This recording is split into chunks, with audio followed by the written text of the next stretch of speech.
आज Doubtnut app download करें। Doubtnut पर अपने सभी गणित, रसायन विज्ञान, भौतिक विज्ञान और जीव विज्ञान के डाउट्स का करो सफाया।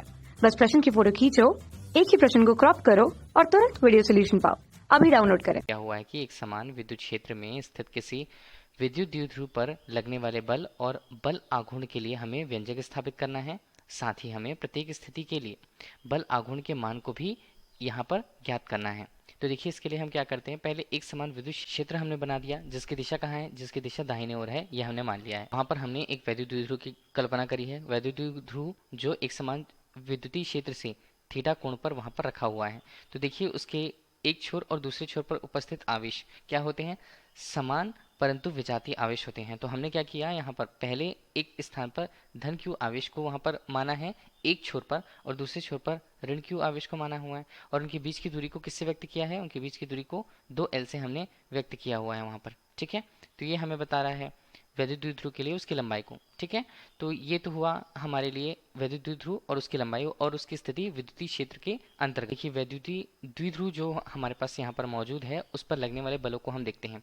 किस प्रकार से बल लगेंगे, विद्युतीय क्षेत्र जिस दिशा पर है तो वहाँ पर दो आवेश जो उपस्थित हैं, एक छोर पर आवेश धन क्यू आवेश यदि उपस्थित है तो उस पर लगने वाला बल और उसकी दिशा कहाँ रहने वाली है, उस पर लगने वाला बल देखिए कुछ इस तरह होगा। इसका परिमाण होगा क्यू ई, और उसकी दिशा कहाँ रहने वाली है, उसकी दिशा विद्युतीय क्षेत्र की दिशा के ही अंतर्गत होगी या उसी के अनुदिश होगी। इसी प्रकार ऋण क्यू आवेश भी हमारे पास उपस्थित है, उसके लिए जो परिमाण होगा, लगने वाले बल का परिमाण होगा वो भी क्यू ई ही होगा, लेकिन उसकी दिशा अब कहाँ रहने वाली है, उसकी दिशा बाएं ओर या विद्युतीय क्षेत्र की दिशा के विपरीत रहने वाली है। इस प्रकार हमें दो बल मिले हैं, वो दो बल समानांतर हैं परंतु उनकी दिशाएं विपरीत हैं।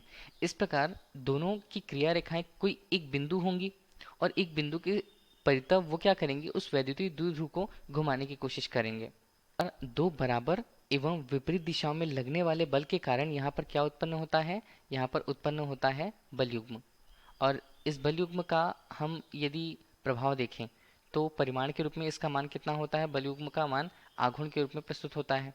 ठीक है, अब यहाँ पर हम बात करते हैं, ये बल जो है वो क्या करने की कोशिश कर रहे हैं, ये बल उसे समानांतर लाने की कोशिश कर रहे हैं विद्युत क्षेत्र के, इसलिए इन्हें क्या कहा गया, दोनों बलों को मिलाकर के कहा जाता है प्रत्यानयन बल युग्म आघूर्ण के रूप में। तो इसे पहले हमने क्या बोल दिया, प्रत्यानयन बल युग्म हम इसे कहते हैं।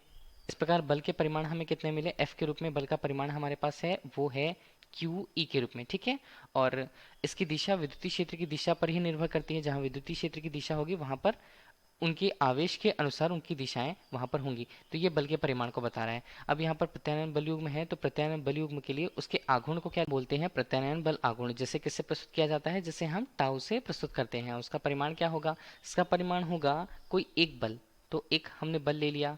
अब जो गुणा होता है वो दोनों बलों के बीच की दूरी को, दोनों बलों की बीच की दूरी, और कौन सी दूरी होगी, वो होती है लंबवत दूरी, लंबवत दूरी। ठीक है, ये हमें हमारे पास परिमाण है। तो टाउ बराबर यहाँ पर क्या होगा, बल होगा एफ के रूप में जिसे हमने क्यू ई के रूप में प्रदर्शित कर रखा है। और दोनों बलों के बीच की लंबवत दूरी हम कैसे लेते हैं, देखिए दूरियां यदि हमें लेनी है तो हम क्या करते हैं, इससे नीचे एक रेखा खींच लेंगे। ठीक है, और यहाँ से भी एक रेखा हमने खींच लिया है। वहां पर हमने क्या किया, यहाँ पर बिंदु को ए मान लिया, और जहाँ पर ऋण आवेश है वहां पर बिंदु को बी मान लिया, और एक बिंदु जहाँ पर हमें मिलती है उसे हमने सी माना है। ठीक है, तो हमें लंबवत दूरी यदि निकाल, ए और बी के बीच की लंबवत दूरी हम किससे निकाल सकते हैं, यहाँ पर ए और बी के लिए बी सी से हम उसे निकाल सकते हैं। तो हमारे पास जो त्रिभुज होगा वो किस तरह से होगा, यहाँ पर जो कोण बना है इसे हमने थीटा ही ले लिया। थीटा ले लिया तो हम यहाँ पर क्या उपयोग करने वाले हैं, अब हम यहाँ पर उपयोग करेंगे साइन थीटा। साइन थीटा का परिणाम कितना होगा, ये होगा ए सी बटे ए बी के रूप में। तो ए सी हमें क्या बता रहा है, लंब, और ए बी हमें कर्ण बता रहा है। साइन थीटा का मान यदि हमें लेना है तो यहाँ पर हमने इसे लिखा साइन थीटा और गुणा कर दिया ए बी का। ठीक है, तो ए बी का गुणा किया तो हमें ए सी का मान मिल जाएगा, मतलब लंबवत दूरी मिल जाएगी।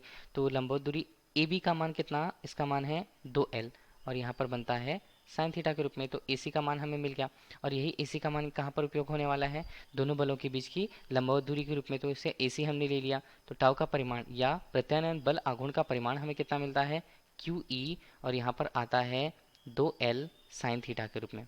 ठीक है, तो हमें क्या क्या मिला, प्रत्यानयन बल आघूर्ण का परिमाण अभी मिला है हमें, कि जब हम यहाँ बात करते हैं किसी वैद्युत द्विध्रुव के लिए उसके वैद्युत द्विध्रुव आघूर्ण की। तो आघूर्ण को किससे व्यक्त किया जाता है? आघूर्ण को व्यक्त किया जाता है यहाँ पर P से। P का परिमाण कितना होता है? वहाँ पर एक आवेश Q और उनके बीच की दूरी 2L के बराबर। तो P का मान हमारे यहाँ पर Q गुणा 2L के रूप में होगा।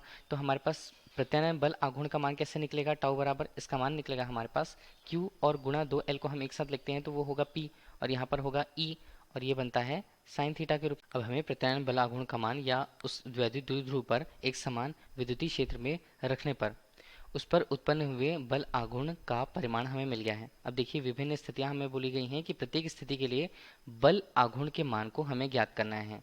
तो पहली स्थिति हम देख लें कि पहली स्थिति वैद्युत द्विध्रुव किसके समानांतर होगा? विद्युतीय क्षेत्र के समानांतर होगा। तो थीटा का मान हमारे पास कितना आएगा? थीटा का मान हमारे पास होगा उस समय 0।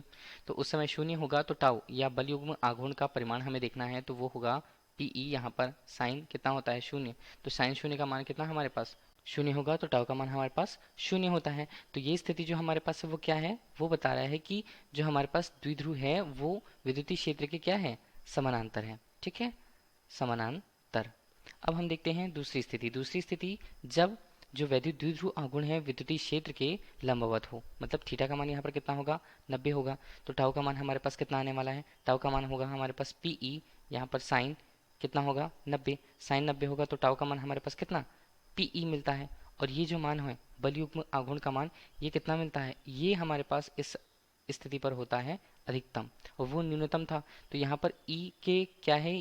ये स्थिति हमारे पास है लंबवत की स्थिति, जब वैद्युत द्विध्रुव यहाँ पर विद्युतीय क्षेत्र के लंबवत। हमें दोनों स्थितियां मिल गई और दोनों स्थितियों के संगत हमें बल युग्म आघूर्ण के मान क्रमशः न्यूनतम और अधिकतम के रूप में प्राप्त हुए हैं। तो यही हमसे प्रश्न में पूछा गया था। धन्यवाद। कक्षा 6 से 12वीं से लेकर नीट, IIT, JEE वो एडवांस के लेवल तक 1 करोड़ से ज्यादा छात्रों का भरोसा। आज ही डाउनलोड करें डाउटनेट ऐप या व्हाट्सएप करें अपने सारे डाउट्स 8400 400 400 पर।